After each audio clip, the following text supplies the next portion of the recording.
Баршаңызға қайырлы күн достар. Менің каналыма қош келдіңіздер.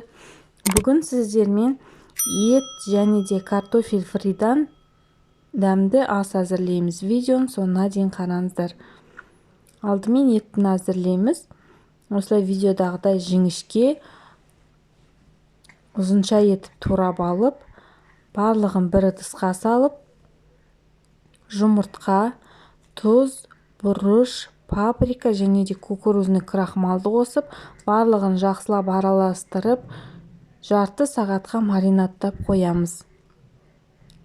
Менің YouTube каналымда фридің жасалу жолы көрсетілген, жоғарыда сілтеме қалдырамын, сол арқылы жасасаңыздар болады.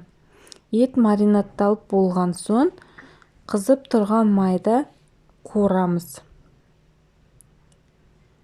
Етіміз жақсылап қуырылған соң, бір ыдысқа бөлек салып аламыз.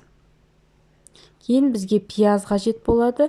Пиязды жіңішке етіп турап, жаңағы майда қуырамыз.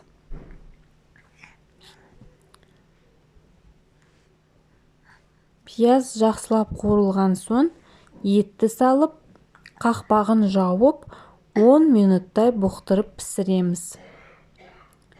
Содан соң барлығын фри ет және де қалауларыңызға қарай қияр, қызанақты қойып, әсемдесеңіздер болады. Сіздермен болған салтанат.